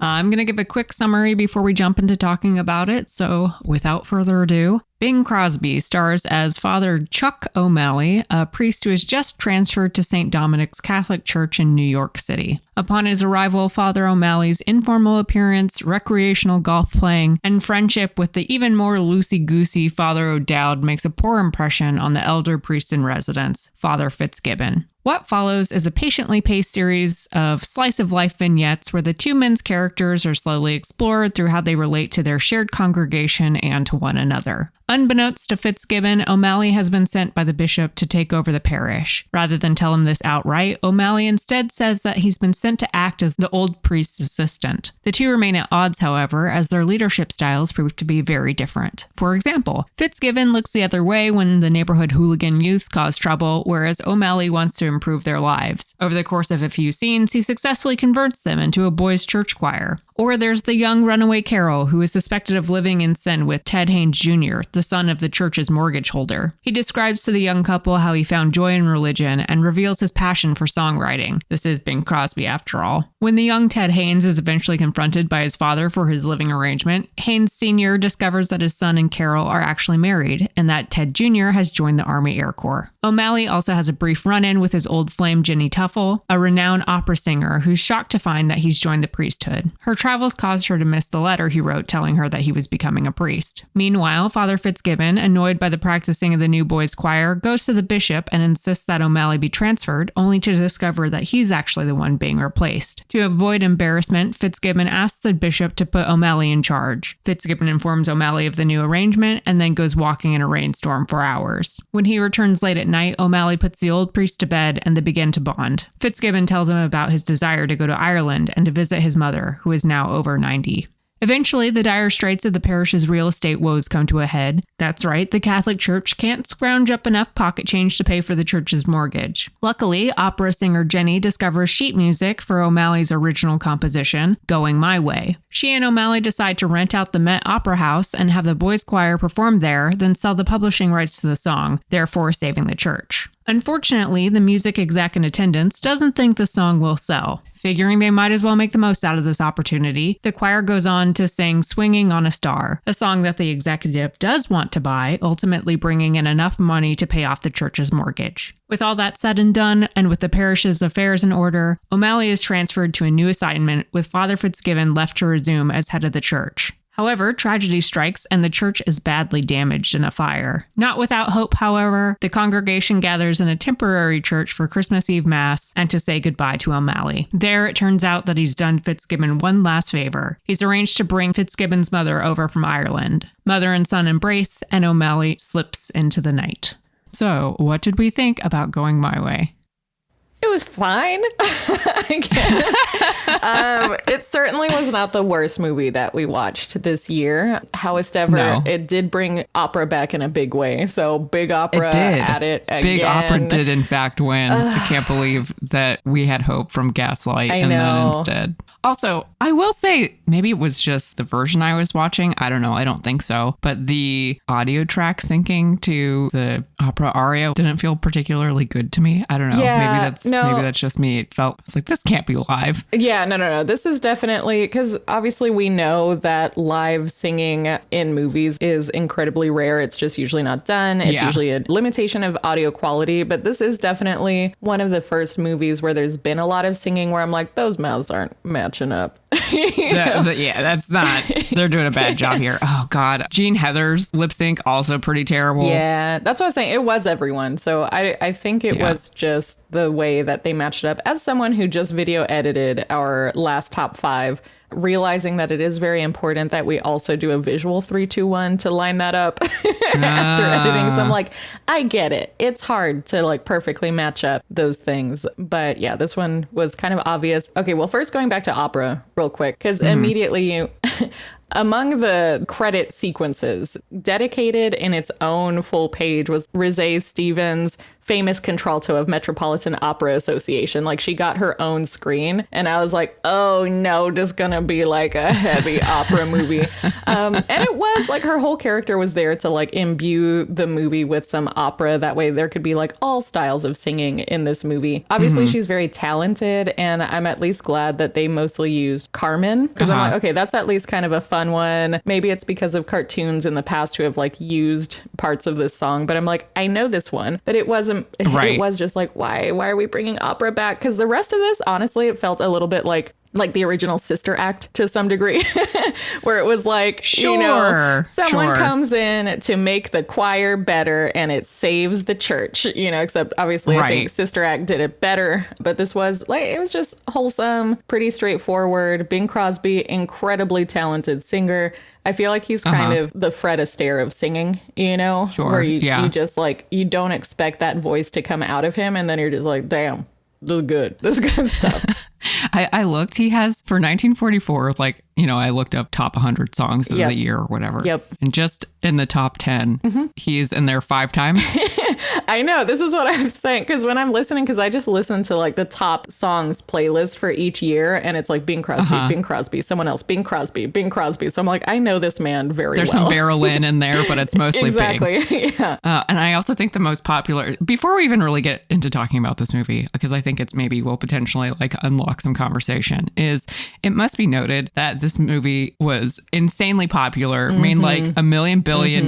Yeah, top box office this year. Yeah, the song that is in this, Swinging from a Star, that they do, like that's what saves the church, was the top song of the year. Yes. It's just like clearly had a hold on audience members and was just insanely popular. Yep. I was like, when I was watching the movie, I was like, oh, I've heard this song before. And then I was like, oh, I heard it because it was the first song that came up when I was researching. But also like, like that song, it's obviously, again, I like all of the songs in this, but the lyrics and stuff where it's like, you don't want to be a mule. Mules are stubborn and they do X, Y, and Z. And then the next one is like, you don't want to be a pig. Pigs are dirty and they do X, Y, and Z. I'm like, what did these animals do to you? Like, leave them alone. Get behind me. You know? But yeah, super popular. Bing Crosby in general, this is the first time we've seen him. I've always known him as a singer. And so when I was watching this, I was like, oh, he's actually pretty good at acting as well, which is not always a skill that singers have. But he was apparently in a ton of movies also. So he was consistently like in both. And I know we will see him again because the sequel to this movie was nominated for Best Picture next year. So we will see where that goes. I think he's also in the Cecil DeMille movie that I don't think he has a big part in it that I think got nominated for an Oscar or was a contentious Oscar winner or something like that. So puts a pin in that. I'm not totally sure. All I know of Cecil B. DeMille is his epics. So I'm like, is Bing Crosby in the 10 Commandments? Like, is that the 10 Commandments stop so Bing Crosby can like play on a like he's like, part the Red Sea. Like, I'm trying to think of like what is a quote unquote period appropriate instrument for Bing Crosby to be playing. All I can think of is like, you know, it's not a xylophone. It's basically like the little like wind chime looking thing where you like drag a stick. Yeah.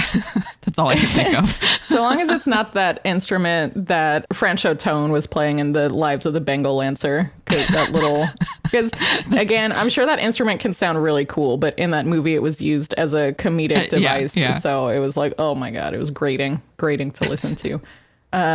I can see why Billy Wilder was upset that this movie won so many awards. I think he was maybe right to trip the guy who directed this. I know, which is Leo McCarey. And like Leo McCarey, I think I know Ruggles for sure of Red Gap, right? Yeah, Ruggles of Red Gap. I think The Awful Truth.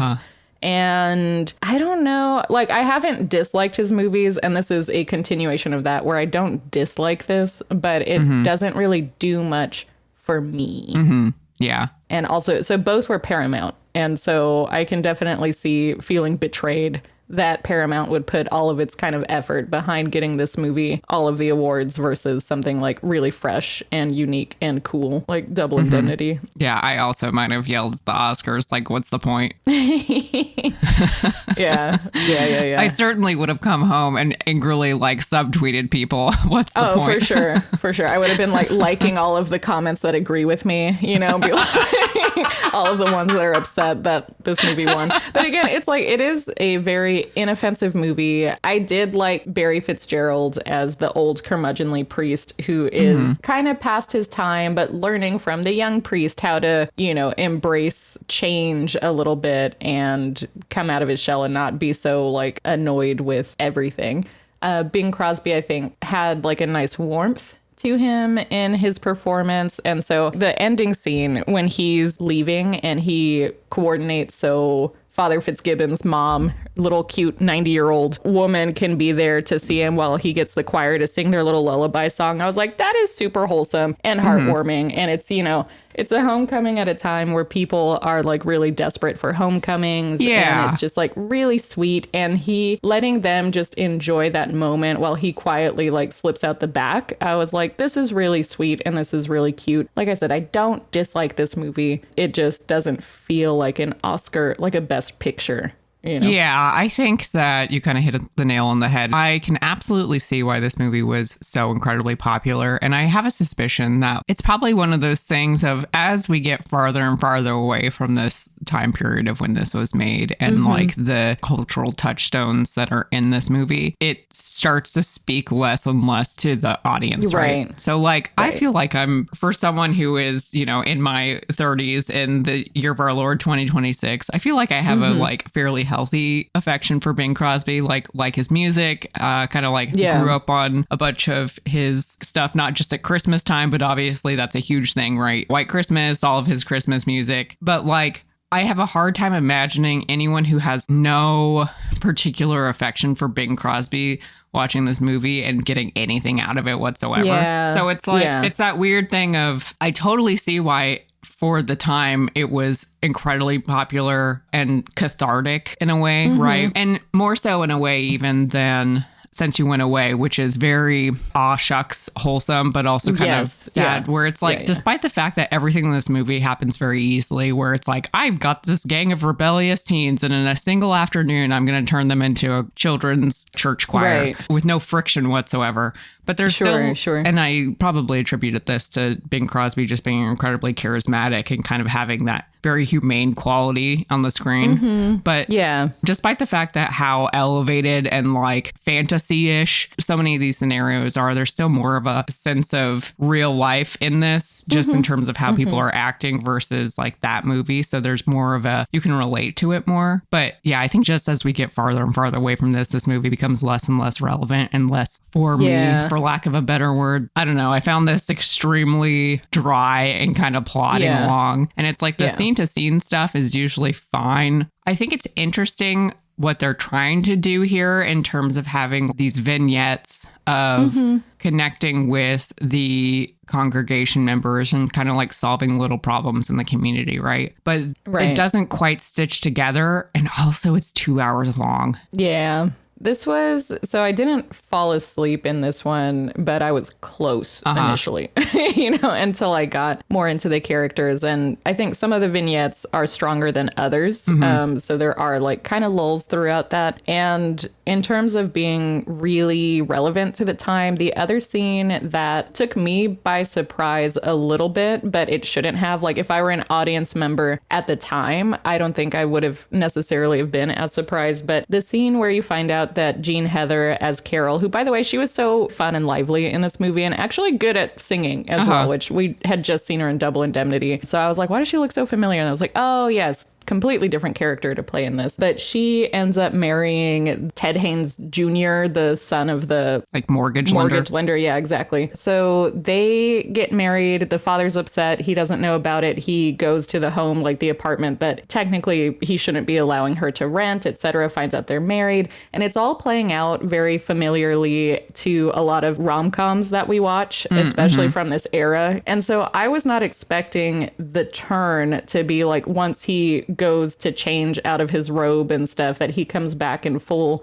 military uniform and he's like going off to war. And then it becomes kind of this like, oh, don't you feel like an asshole? Except there's that, but it's also a like, oh, suddenly I'm looking at my son with new eyes for the first time because he was thinking of his son as a very irresponsible, et cetera, et cetera. And then now he's watching him make essentially this potential big sacrifice and growing up and blah, blah, blah. And it's kind of like a warm moment there, which wasn't expecting because that's not the usual turn for a lot of those like rom-com type scenes. But I was like, oh yeah, I mean, yes, this makes total sense that this is going to be worked into this movie because this is the time period that it's made in. And it's also, realistic to some degree where it's like, yeah, a lot of young men going off to war and all of that at this time. So yeah. Oh, there's something I wanted to say. Should have taken a note as I was sitting right here. What was it? Was it about the songs? Because I will say, even though Swingin' on a Star was a bop, the song that I came away stuck in my head was the Tura Lura Lura, the Irish like lullaby. I was just singing that in the kitchen while I made dinner. I was like, Tura Lura Lura, just swinging my cat around. I think, to be fair, that is kind of the one song that actually kind of get used as a, if we talked about leitmotifs and Max Steiner scores of like kind of more of a theme it's actually important to the narrative. For the relationship of Father O'Malley and Father Fitzgibbon. Like that's something that's like kind of like more integrated in what I would consider the overarching relationship or kind of like frame that this movie all sits in. So that makes sense to me that that's the one that kind of stuck. I did find out while we're kind of adjacent to talking about Jean Heather, who plays Carol in this movie, and I think her name is Lola in Double Indemnity. That sounds right. She plays the daughter of Dietrichson, critically not the daughter of Barbara Stanwyck, who... Right.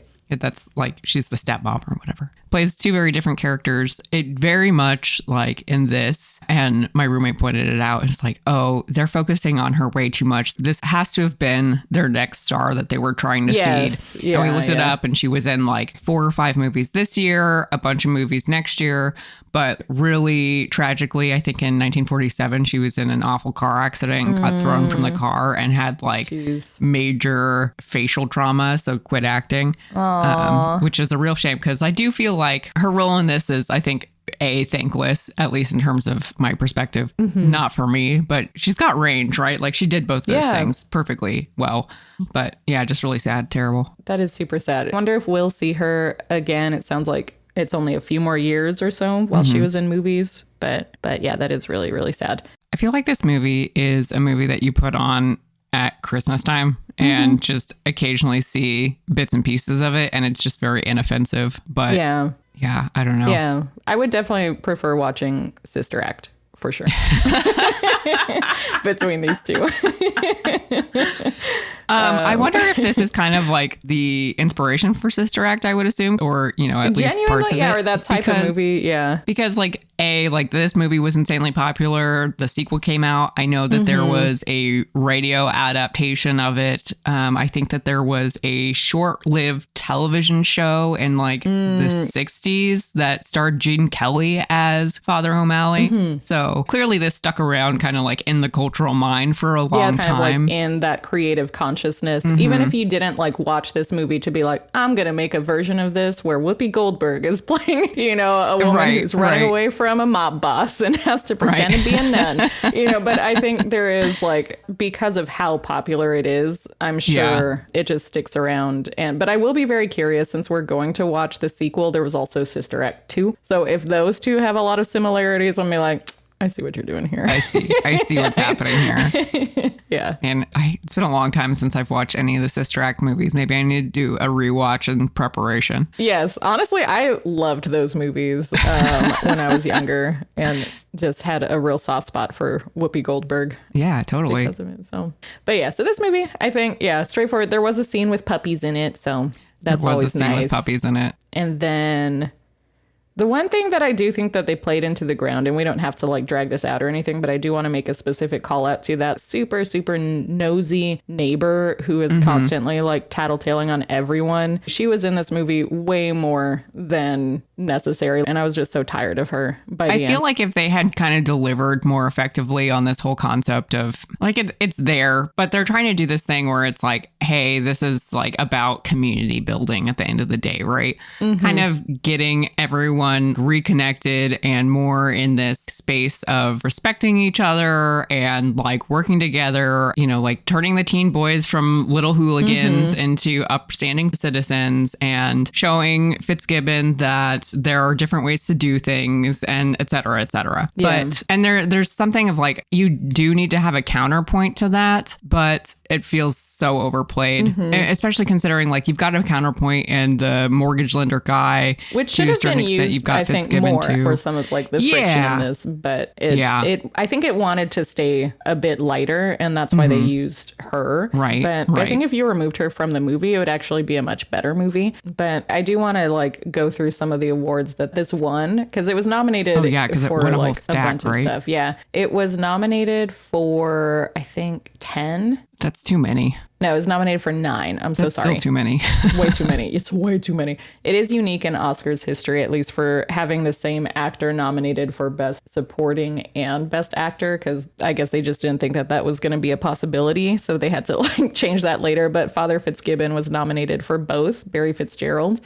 He won for Supporting, and then Bing Crosby won for Best Actor. But it's also just like, it's funny to me where it makes sense watching this movie where you'd be like, who is the main actor versus the supporting actor here, because they do have pretty equivalent screen time, and if anything I feel like Father Fitzgibbon has more of an actual like arc to his character. But the rest of the awards, so obviously won Best Song, as we mentioned. Swinging on a Star was like everywhere. Won Best Original Story, Best Screenplay, Best Supporting, Best Actor, Best Director, which was the point where Billy Wilder was like, nah, I'm gonna trip this man. And then Best Picture. And at which point afterwards, Billy Wilder was like, what is this award? Yeah, so I think he's right. Yeah, it's way too many. It's by far, in a way, not the worst movie that we've seen. It's not even the worst movie to win Best Picture. Like, there are way more egregious examples for pretty much every category here. But the fact that this movie like swept this year when we had like Double Indemnity, you know, is a questionable. And I think that's just a context. That's like, I think if the war was not going on, I don't think this would. Yeah, I think very much you're right. Is like, if the cultural context wasn't there, like just stripping it down, this would not go anywhere, right? But this is the blanking on the name. The one that has the early Oscars winner that was like all those kids in the shanty town. Skippy? Skippy. Thank you. This is this is Skippy. For sure. Yep. Well, do we want to look at our recommendations for this short year of the Oscars with potentially even shorter recommendations? Abby, do you want to go first? Sure. I'm going to recommend Gaslight, cool little suspense movie with a great performance from Ingrid Bergman, and Double Indemnity. I mean, it's kind of foundational for a reason. I know we talked about some of the stuff we didn't love in it, but there's a lot that's going on in it that's like chef's kiss, really great. And it looks amazing. Yeah, I did want to comment on that too. It looks amazing, and it's also so LA. Like, there are so many locations and the drives that they take and stuff. You're just like, I remember that. I lived there for a few years, and it made me want to be like, I should visit. Like, I need to go back. Right. And it's so funny that those locations are still familiar 80 years later. LA is forever. Crazy. Yeah. Exactly. I mean, part of that is that LA has no money for its infrastructure, but it's okay. It's all right. Therefore, it stays iconic until it crumbles away. Until it falls into the sea. I do. Unfortunately, I think my recommendations are the exact same. Definitely watch Gaslight. I really enjoyed it. I think great performances by Ingrid Bergman and Charles Boyer. I enjoyed both of their performances. Wonderful lighting. I also liked the relationships that she had with the staff and kind of the way that they work in all of the ways that it's like how he is manipulating her and driving her crazy, where it's just like, oh, they intentionally hire a staff keeper who's hard of hearing, so she's not going to hear him rummaging around, like all of the little ways in which he like lays out that groundwork. Loved watching that. Double Indemnity, Fred McMurray could have been someone else, but even barring that, the fact that I enjoyed that movie so much, even though he kind of rubbed me the wrong way to some degree with his performance, I think just speaks to the quality of the writing, the cinematography in that, the acting otherwise. Loved Edward G. Robinson in this as well. Made me want to seek out more of his movies, because we've obviously only seen him otherwise in 5 Star Final, which is in my top 5 still. So yeah, did really love that. And as you mentioned, starting with the ending, always love when a movie does that.